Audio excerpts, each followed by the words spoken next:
Hello friend, welcome to my channel. स्वागत है हमारे यूट्यूब चैनल पे।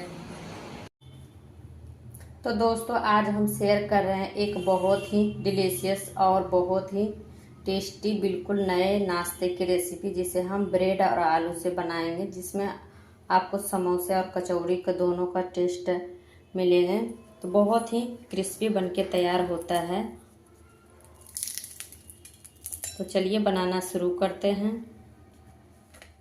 तो इस नाश्ते को बनाने के लिए यहाँ पे हमने 4 ब्रेड लिए हैं। तो ये फ्रेश ब्रेड है, आप चाहे तो 1-2 दिन पुराने ब्रेड भी ले सकते हैं। तो यहाँ पे हमने वाइट ब्रेड लिए हैं, आप चाहे तो ब्राउन ब्रेड भी ले सकते हैं। तो अब इससे हम क्या करेंगे, अब यहाँ पे हम एक मिक्सी का जार ले लिया। अब इसी में हम इस तरीके से ब्रेड को तोड़ लेते हैं।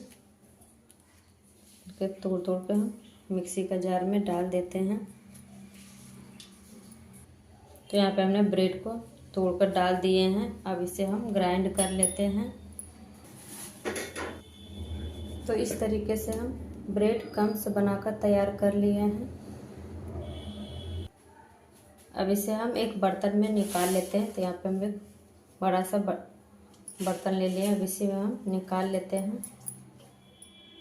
अब यहाँ पे हम बाइंडिंग के लिए गेहूं का आटा डाल रहे हैं। तो आप आटे के जगह पे मैदा भी ले सकते हैं। तो यहाँ पे हमने 1/2 कप गेहूं का आटा डाले हैं। अब यहाँ डाल रहे हैं आधा चम्मच नमक, आप स्वाद के अनुसार डाल सकते हैं। 1/2 चम्मच अजवाइन। तो इसे हम हाथों से इस तरीके से क्रश करके डालेंगे, इससे अच्छा सही टेस्ट आता है। अब हम कचौड़ी का स्वाद लाने के लिए यहाँ पे मैं डाल रही हूँ 1 आलू। तो ये उबला हुआ आलू है, इसे हमने छील लिया। अब इसे हम क्या करेंगे, कद्दूकस करके डालेंगे। आप चाहे तो यहाँ पे बिना आलू को भी बना सकते हैं। यहाँ पर मैं इस तरीके से आलू को कद्दूकस करके डाल दिए हैं।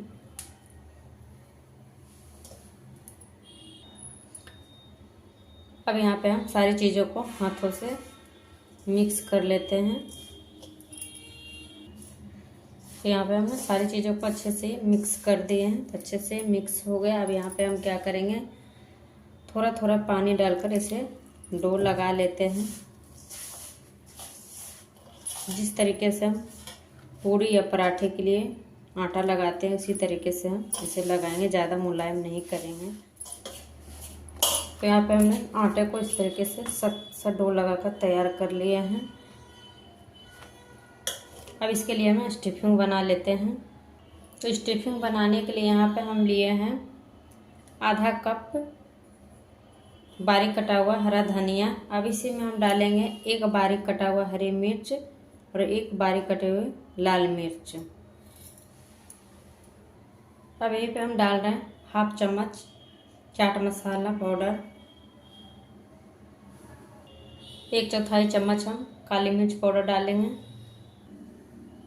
चटपटा के लिए यहाँ पे मैं डाल रही हूँ 1 चम्मच आमचूर पाउडर। आप चाहे तो इसके जगह पे नींबू का रस भी डाल सकते हैं। 1/4 चम्मच यहाँ पे हमने गरम मसाला डाले हैं। अब इसमें डाल रही हूँ 1 चम्मच अदरक लहसुन का पेस्ट। अगर आप लहसुन नहीं खाते हैं तो आप स्किप भी कर सकते हैं। टेस्ट के अकॉर्डिंग नमक। अब इसमें हम डाल रहे हैं घी। तो मेल्ट किया हुआ हमने घी लिए हैं। तो यहाँ पे हमने 2 चम्मच घी लिया है। अब घी के जगह पे तेल भी ले सकते हैं। तो सारी चीज़ों को अच्छे से हम मिक्स कर देते हैं। तो यहाँ पे हमने हरा धनिया डाले, आप चाहे तो पालक भी बारीक से काट के ले सकते हैं, या हरा मेथी या कसूरी मेथी भी डाल सकते हैं। तो यहाँ पे हम सारी चीज़ों को अच्छे से मिक्स कर दिए हैं। तो यहाँ पे स्टफिंग बनके तैयार हो गया है। अब हम आटा को चेक कर लेते हैं। तो यहाँ पे आटा भी अच्छे तरीके से ये फूल भी गया है। अब इसे हम एक बार अच्छे से चिकना कर लेते हैं आटे को। यहाँ पे हमने आटे को चिकना कर लिया। अब इसे हम लोई तोड़ लेते हैं। तो अपना हिसाब से लोई रख सकते हैं, बड़ा या छोटा हम जिस तरीके से रोटी बनाते हैं उसी साइज का हम लोई तोड़ लेते हैं।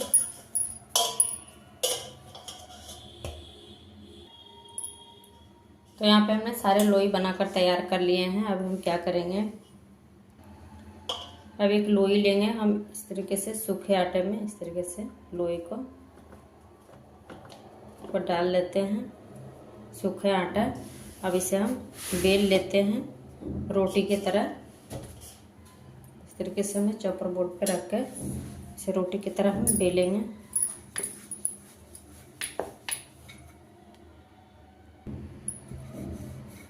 यहाँ पे हमने इस तरीके से रोटी की तरह बेल लिए हैं, तो ना ज़्यादा पतला ना ज़्यादा मोटा, मीडियम थिकनेस रखे हैं। अब इसके ऊपर हम क्या करेंगे, जो स्टफिंग बना कर रखे थे अब इसके ऊपर हम इस तरीके से डालकर फैला लेंगे, इस तरीके से।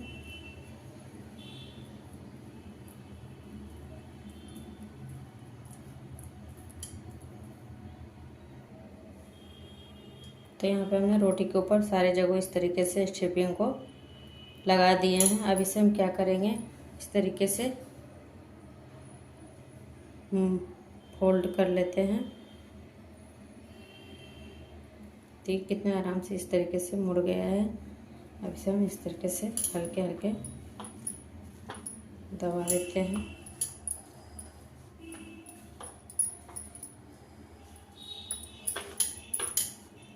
जो भी स्टफिंग होगा अच्छे से आटे में सेट हो जाएंगे।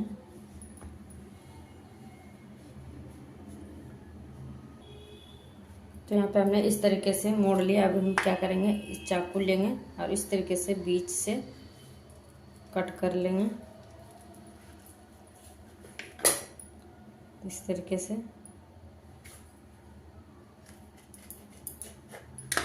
तो देखिए कितने लेयर की तरह ही बन के तैयार हुआ है। अब इसके इस तरीके से हम दोनों को चिपका लेते हैं अच्छे से। तो यहाँ पे अच्छे से चिपक गया। अब इसे हम इस तरीके से मोड़ लेते हैं। तो यहाँ पे जो लास्ट वाला भाग है उसको हम इस तरीके से अंदर के साइड इस तरीके से दबा देते हैं और इस तरीके से हल्के हाथों से इसे हम दबा लेंगे। अगर आप डीप फ्राई करते हैं तो आप थोड़ा इसे पतला रख सकते हैं। तो यहाँ पे हम थोड़ा ये मोटा ही रखे हैं।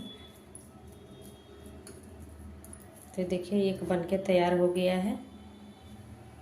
तो इसी तरीके से हम सारे बनाकर तैयार करते हैं। तो यहाँ पे सारे के सारे बनाकर तैयार कर लिए हैं इस तरीके से। अब इसे हम फटाफट से पका लेते हैं।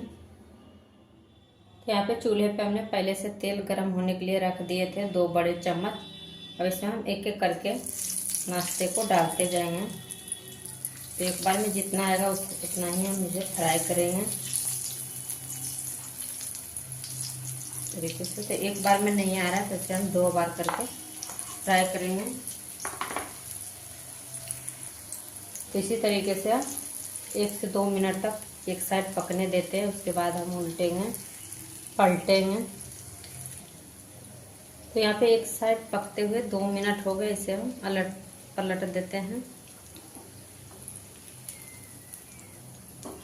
तो यहाँ पे हमें लो मीडियम पे इसे फ्राई कर रहे हैं।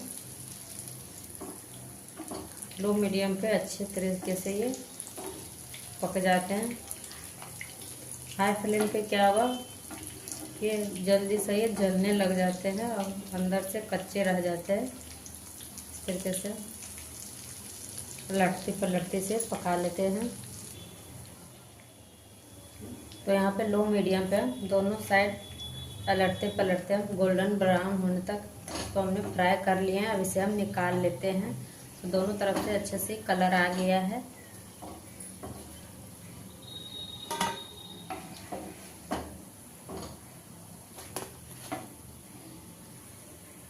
तो यहाँ पे हमने नाश्ते को निकाल लिए हैं। अब जो भी बचा हुआ है उसे हम डालकर फ्राई कर लेते हैं।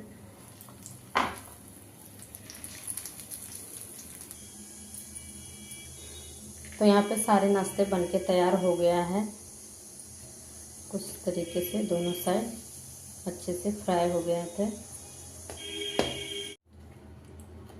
तो फ्रेंड बनके तैयार हो गया ब्रेड आलू का नाश्ता, जो कि बहुत ही टेस्टी बनके तैयार होता है। बच्चे बड़े सभी को पसंद आने वाले हैं। आप चाहे बच्चे को टिफिन में भी दे सकते हैं, आप किसी भी चटनी के साथ खा सकते हैं। यहाँ पे हमने टमाटो सॉस के साथ सर्व किया है। तो देखिए कितने आराम से ये सारे लच्छे निकल रहे हैं। तो फ्रेंड अगर हमारी वीडियो पसंद आए तो लाइक शेयर सब्सक्राइब जरूर कीजिएगा। Thank you.